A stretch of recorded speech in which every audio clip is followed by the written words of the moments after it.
Hello Adarsh. Hello sir. Good कैसे हैं morning. आप? गुड बढ़िया। Morning. Congratulation for getting rank 154 in UPSC CPF examination. Thank you so much mock sir. Interviews के बाद शायद अब मुलाकात आपसे हो रही है हमारी। जी सर, जी सर। जी। कैसे हैं आप? बढ़िया सर। चलिए स्टार्ट करते हैं स्ट्रेटेजी सेशन। इसमें ओके मैं सर। कुछ क्वेश्चंस आपसे पूछता रहूंगा और आप उनके जवाब देते रहेंगे, ठीक है? जी सर। सो आदर्श, सबसे पहले आप अपनी स्कूलिंग के बारे में बताइए, एक बार बैकग्राउंड के बारे में। कैसे स्टूडेंट थे आप? कहाँ से आपने पढ़ाई की? कैसे क्या? तो sir I was born and brought up in Ranchi.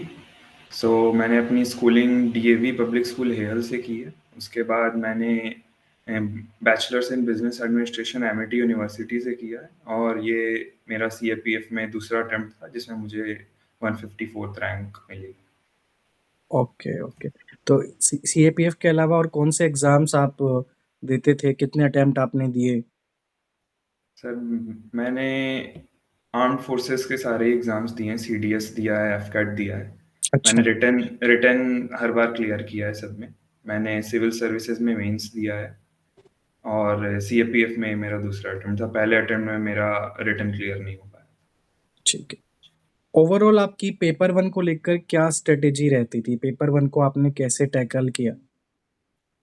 Sir paper one के लिए मेरे हिसाब से सीएपीएफ का अगर हम लोग पैटर्न देखें तो मेजरली स्टैटिक पोर्शन 70 to 80% रहता है।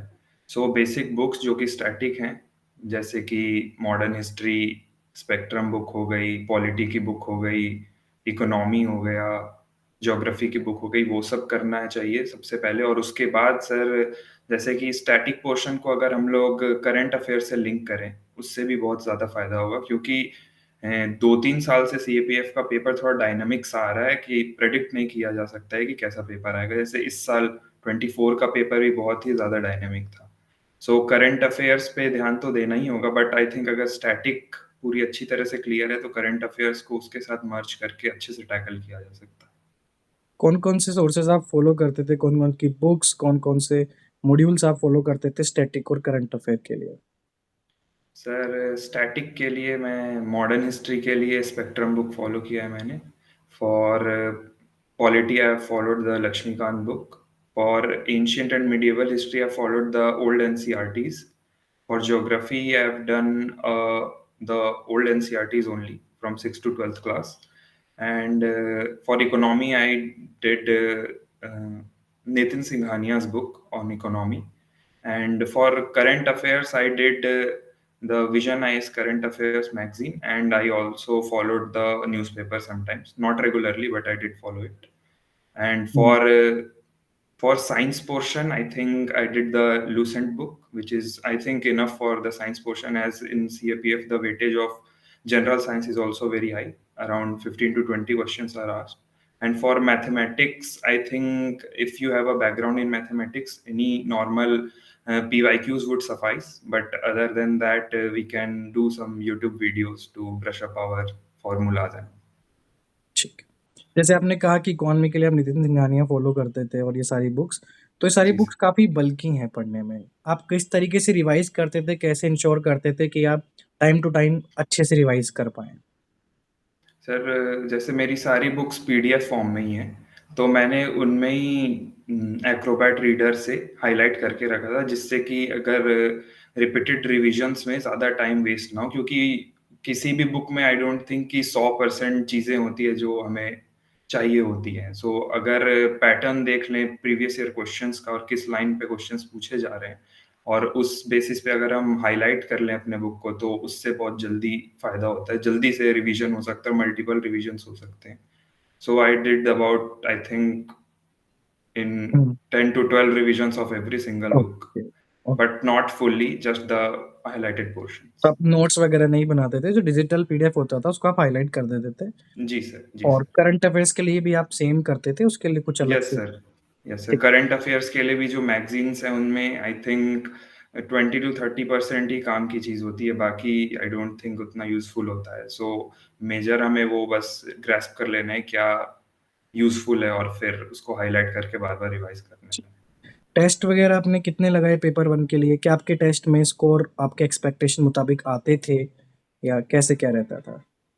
सर मैंने टेस्ट देने से ज़्यादा फोकस पीवाईक्यूज पे दिया था। ठीक है। मैंने टेस्ट नहीं लगाए हैं एक भी, क्योंकि पीवाईक्यूज मैंने 90, मतलब सारे एग्जाम्स मिला के 90 टू 100 पीवाईक्यू सॉल्व कर लिए थे। Okay. Civil services, CDS, CAPF सारे के। तो सर आई थिंक उससे ही अच्छा एक बैकग्राउंड मिल गया। और यूपीएससी के बैकग्राउंड और यूपीएससी के लाइन को जानना आई थिंक ज़्यादा more important rather than X and Y exactly. Z test series दे। पेपर टू के लिए आपकी क्या स्ट्रेटेजी रही थी? सर पेपर टू के लिए I think the most important thing is to complete the paper on time, क्योंकि बहुत ही ज़्यादा लेंदी पेपर रहता है और उसे कंप्लीट करना ही एक टास्क हो जाता है 3 घंटे में। सो मैंने पेपर टू के लिए मैंने प्रैक्टिस टेस्ट बहुत सारे दिए थे हम्म। विदाउट एवेल्यूएशन खुद से, हम्म। ताकि मेरा जो पेपर है वो एटलीस्ट टाइम पे कंप्लीट हो जाए। और पेपर टू के लिए भी आई थिंक करंट अफेयर्स बहुत इंपॉर्टेंट है, क्योंकि उसमें जो भी हम्म। वो maybe that is testing our English knowledge, but उससे हमारे करंट अफेयर्स और बेसिक अंडरस्टैंडिंग भी वो लोग टेस्ट करते हैं। सो करंट अफेयर्स अगर थॉरो है तो प्रेसी राइटिंग, रिपोर्ट राइटिंग, ये सब में हमें बहुत हेल्प मिलता है। And major thing in paper two I think is practice, कि एटलीस्ट पेपर कंप्लीट हो जाए, क्योंकि अगर कोई भी क्वेश्चन छूट जाता है तो फिर वो तो इवैल्यूएट ही नहीं हो पाएगा। बिल्कुल बिल्कुल। तो यस। पेपर टू के लिए आपने स्ट्रेटेजी बताई, अब इंटरव्यू के लिए आपने अलग से क्या किया, कितना टाइम आपने दिया, अलग से आपने कुछ पढ़ा या फिर पेपर वन पेपर टू की ही जो रिसोर्सेज थे वो काम आए? No sir, I think interview is a whole different ball game. उसके लिए आई थिंक मैंने सबसे ज़्यादा प्रिपेयर किया था, क्योंकि सबसे ज़्यादा अनप्रिडिक्टेबल इंटरव्यू ही हो जाता है। और मेन बात है कि रिजल्ट के बाद हमें अच्छा खासा टाइम मिल जाता है इंटरव्यू की प्रिपरेशन के लिए। So what I did is मैंने पहले से ही अपना डेफ तैयार कर लिया था। यूपीएससी का फॉर्म आने से पहले मैं I had prepared my DAF, and उसके ही लाइंस पे मैंने नोट्स बनाए on everything, my hobbies, my school, my graduation, my father's occupation, everything से जो भी छोटी से छोटी चीज़ हो सकती है उस पे मैंने नोट्स बनाए थे और उनको रिवाइज किया था। और उसके बाद मैंने 6-7 मॉक इंटरव्यूज दिए, जिसमें आपका भी एक मॉक इंटरव्यू शामिल था। जिससे sir I think mock interview से सबसे बड़ा हेल्प जो होता है वो यही है कि हेजिटेशन टू स्पीक चला जाता है आदमी का, जिसकी वजह से on the D day problem face नहीं होती है, मुंह खुलता है आदमी का एंड अच्छे से आंसर्स दिए जा सकते हैं। तो फर्स्ट मॉक इंटरव्यू और आपका जो सिक्स्थ मॉक इंटरव्यू था उसमें कितना फर्क आया, आपको क्या क्या समझ आया कि ये मिस्टेक शायद आपको भी नहीं पता थी कि आप कर रहे हैं? सर आई थिंक बहुत ही बड़ा ह्यूज डिफरेंस था, क्योंकि पहला मॉक इंटरव्यू मेरी जिंदगी का पहला इंटरव्यू था। अच्छा। So, sir, hesitation to speak the, even though I knew the things that I wanted to speak, but I wasn't able to. And the sixth interview was with you all only. So, sir, आपके साथ ही मैंने last interview दिया था 2 दिन okay. पहले अपने interview से। Okay. So sir last interview में I think I felt like I am prepared for facing the board. And I think mock interview से कॉन्फिडेंस में भी बहुत ज़्यादा हेल्प मिलती है। ठीक है। इंटरव्यू में कुछ ऐसा सवाल आपसे पूछा गया जो आपको लगता है आपके लिए काफी चैलेंजिंग था, और जिसके या कुछ ऐसे क्वेश्चन जो आप जिनके बारे में आप बताना चाहते हो कि ऐसे सवाल जो आपने एक्सपेक्ट नहीं किए थे ओवरऑल कि ये पूछे जाएंगे? सर अनएक्सपेक्टेड एज सच तो कुछ वैसा नहीं था। नॉर्मली मेरे बैकग्राउंड इकोनॉमी, बिजनेस, इस पे ही बात हो रही थी। अनएक्सपेक्टेड एक क्वेश्चन था कि उन्होंने अचानक से एक 10th का साइंस क्वेश्चन पूछ लिया एसिड और बेस को डिफाइन करने, जिसमें मैं ओके। थोड़ा स्टम्प्ड हो गया था, क्योंकि एक्सपेक्ट नहीं किया था कि इस लेवल के भी क्वेश्चन पूछे जा सकते हैं। But I handled it to the best of my ability, and I think वो सेटिस्फाई हो गए थे उस क्वेश्चन आंसर से भी। डेली आपका क्या शेड्यूल रहता है, कैसे आप मैनेज करते हैं सारी चीजें, कैसे पढ़ते हैं आप, टाइम टेबल किस तरीके से रहता है आपका? सर डेली आई थिंक अभी तो रिजल्ट के बाद तो पूरा ही चेंज हो गया है time table, but during the preparation phase I think sir the most important thing that people neglect is a good night sleep. I think अगर अच्छी स्लीप मिल जाए 8-9 घंटे की, तो उसके बाद जो 15-16 घंटे भी बचते हैं वो बहुत प्रोडक्टिव होते हैं, rather then studying for 20 hours and they are not productive at all. So I think a good night sleep, और उसके बाद सर मैं आराम से सोता था, उठता था 9-10 घंटे सो के।